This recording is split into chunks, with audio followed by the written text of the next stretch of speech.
झारखंड की सबसे बड़ी और सबसे तेज खबरें हर दिन हर पल सिर्फ दिसम न्यूज पर। आज हम लेकर आए हैं झारखंड की 25 फटाफट बड़ी खबरें। राष्ट्रपति द्रौपदी मुर्मू झारखंड के 3 दिवसीय दौरे पर रविवार को यहां पहुंची। इस दौरान वो जमशेदपुर, गुमला और रांची में कई कार्यक्रमों में भाग लेगी। राज्यपाल संतोष कुमार गंगवार और मुख्यमंत्री हेमंत सोरेन ने रांची के बिरसा मुंडा अंतर्राष्ट्रीय हवाई अड्डे पर उनकी अगवानी की। मुर्मू कड़ी सुरक्षा के बीच लोक भवन पहुंची, जहां वो रात में ठहरेगी। राष्ट्रपति सोमवार को संताल भाषा की ओल चिकी लिपि के शताब्दी समारोह के समापन कार्यक्रम में शामिल होगी और राष्ट्रीय प्रौद्योगिक संस्थान NIT जमशेदपुर के 15वें दीक्षांत समारोह को संबोधित करेगी। अखिल भारतीय संताली लेख संघ के महासचिव रविंद्र मुर्मू ने कहा है कि वो ओल चिकी लिपि के निर्माता पंडित रघुनाथ मुर्मू उनकी अवछा प्रतिमा माला अर्पण करके श्रद्धांजलि अर्पित करेंगी। मैया सम्मान योजना के तहत नवंबर महीने की 2500 की सहायता राशि सभी पात्र महिला लाभुकों के बैंक खातों में सफलतापूर्वक ट्रांसफर कर दी गई है। महिला एवं बाल विकास विभाग के सामाजिक सुरक्षा निदेशालय ने क्रिसमस से पहले भुगतान सुनिश्चित करने का स्पष्ट निर्देश दिए थे, जिसके बाद सभी जिलों ने तय समय सीमा पर भीतर DBT के माध्यम से भुगतान पूरा कर लिया है। शुरुआत में 2 से 3 जिलों में तकनीकी कारणों से भुगतान अटका था, लेकिन अंतिम समय में सभी जिलों में राशि ट्रांसफर कर दी गई है। विभाग ने साफ किया है कि भुगतान पूरी तरह DBT से किया गया। केवल उन्हीं महिलाओं को राशि मिली जिनका आधार लिंक बैंक खाता सक्रिय है। पारदर्शिता बनाए रखने के लिए पूरी प्रक्रिया डिजिटल रखी गई। दिसंबर की किस्त को लेकर अपडेट है कि महिला बाल विकास विभाग ने जानकारी दी है कि दिसंबर माह की राशि यानी 17वीं किस्त की तैयारी शुरू हो चुकी है। यह राशि नए साल या मकर संक्रांति से पहले खातों में भेजी जा सकती है। झारखंड में फिलहाल मौसम का मिजाज स्थिर बना हुआ है। मौसम विज्ञान केंद्र रांची के अनुसार राज्य पर किसी बड़े मौसमी सिस्टम का असर नहीं है, इसलिए आने वाले दिनों में बारिश की कोई संभावना नहीं जताई गई है। हालांकि उत्तर पश्चिमी में पश्चिमी दिशा में चल रही निचले स्तर की हवाओं के कारण सुबह और शाम ठंड का असर लगातार बना हुआ है। मौसम विभाग का कहना है कि अगले 24 घंटों में अधिकतम और न्यूनतम तापमान में कोई बड़ा बदलाव नहीं होगा। राज्य के अधिकांश हिस्सों में तापमान में अधिकतम 2 डिग्री सेल्सियस तक उतार चढ़ाव देखने को मिल सकता है। रात का तापमान कई जिलों में सामान्य से नीचे बना रहेगा, जिससे ठिठुरन महसूस की जाएगी।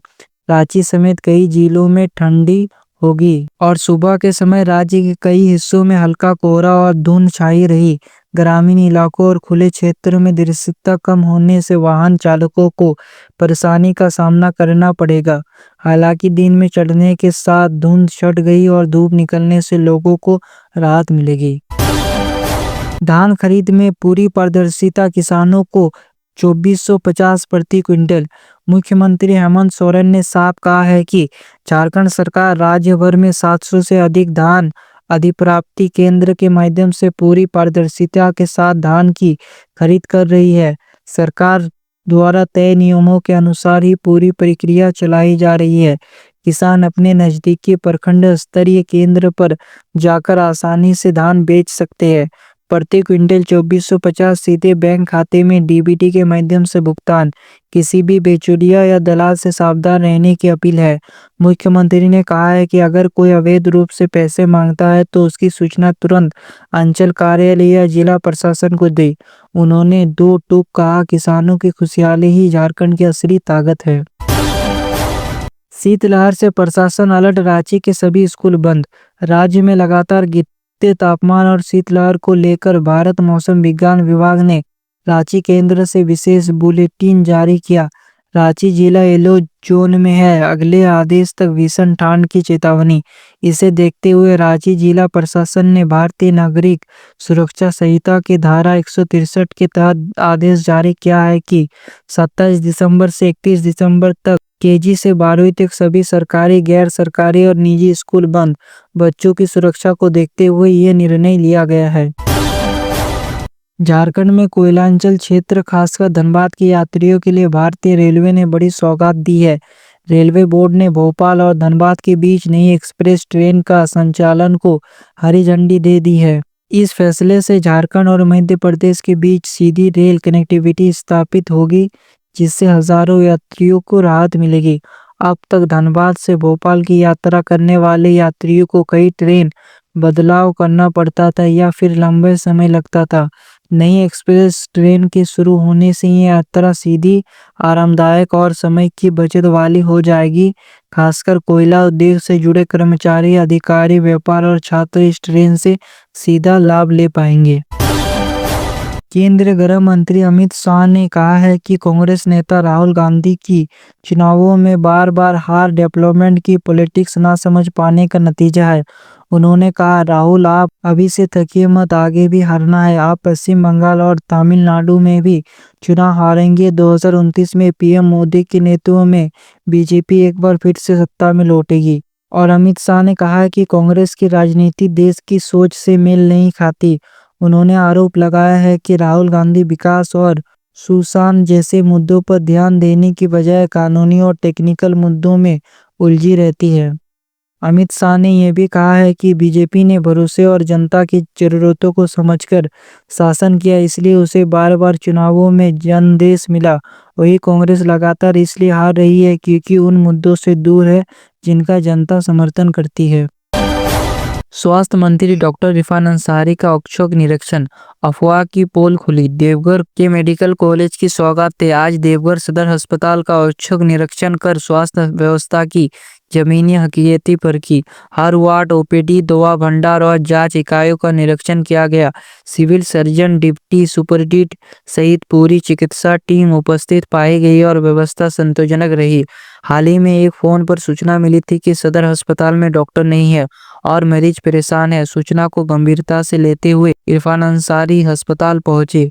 जांच में पाया गया है कि डॉक्टर मौजूद थे, इलाज सुचारू था, जबकि शिकायत करने वाले व्यक्ति का मोबाइल बंद है। स्वास्थ्य जैसा संवेदनशील विषय का अफवाह और गैर जिम्मेदाराना बयान स्वीकार्य नहीं है। मैं 24 घंटे जनता की सेवा के लिए उपलब्ध हूँ, लेकिन इस भरोसे का दुरुपयोग नहीं होना चाहिए, ऐसा इरफान अंसारी ने कहा। ओला उबर की तरह बुक होगी एम्बुलेंस, जीवन दूत ऐप लॉन्च। झारखंड में इमरजेंसी सेवा को मजबूत करने के लिए जीवन दूत ऐप शुरू किया गया है। खास बातें हैं कि 108 एम्बुलेंस ऐप से बुक, निजी एम्बुलेंस से जुड़ेगी, किलोमीटर के हिसाब से भुगतान। इससे ग्रामीण इलाकों में एम्बुलेंस की उपलब्धता बढ़ेगी। स्पेशल टीचर के 3,451 पदों पर भर्ती। झारखंड कर्मचारी चयन आयोग, झारखंड स्टाफ सिलेक्शन कमीशन ने स्पेशल टीचर के 3,451 पदों पर भर्ती का नोटिफिकेशन जारी किया है। आवेदन आयोग की आधिकारिक वेबसाइट पर कैलकुलेशन विंडो 13 और 14 जनवरी। इच्छुक उम्मीदवार जल्द आवेदन करें। ट्रेनों में लगेंगे सीसीटीवी कैमरे। रांची रेल डिवीजन की ट्रेनों में हर कोच में 4 कैमरे, लोको में 6 कैमरे। चोरी और अपराध पर लगेगा अंकुश। युवाओं को सरकारी नौकरी की सौगात। सरकारी नौकरी का इंतजार कर रहे युवाओं के लिए बड़ी खबर। मोराबादी मैदान रांची में 30 दिसंबर दोपहर 1:30 बजे मुख्यमंत्री हेमंत सोरेन जीएसएससी सीजीएल परीक्षा में सफल अभ्यर्थियों को नियुक्ति पत्र देंगे। हजारों युवाओं के लिए यह सपना सच होने जैसा होगा। झारखंड शराब घोटालों में बड़ा खुलासा। झारखंड के चर्चित शराब घोटाले में मुख्य गवाह को कोर्ट में बयान दर्ज कराया है। सीआरपीसी 164 बीएनसी धारा 183 के तहत बयान। छत्तीसगढ़ शराब सिंडिकेट मॉडल को झारखंड में लागू करने का आरोप। तत्कालीन उत्पाद सचिव विनय कुमार चौबे की भूमिका पर सवाल। इस बयान के बाद प्रशासनिक और राजनीतिक हलकों में हलचल मच गई है।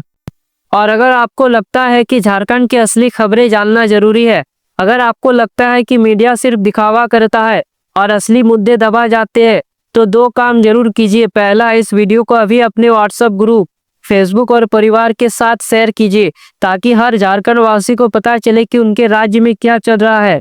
दूसरा, अगर आप हमारे चैनल पर पहली बार आए हैं तो सब्सक्राइब कर लीजिए, क्योंकि यहाँ मिलती है झारखंड की 100% सच्ची, बिना काट छाट के अपडेट, वो भी हर दिन। साथ में बेल आइकन को दबाना मत भूलिए, ताकि अगली बार जब झारखंड में कोई बड़ी खबर आए तो सबसे पहले आपको मिले। तो मिलते हैं अगले वीडियो में, तब तक के लिए जय हिंद, वंदे मातरम।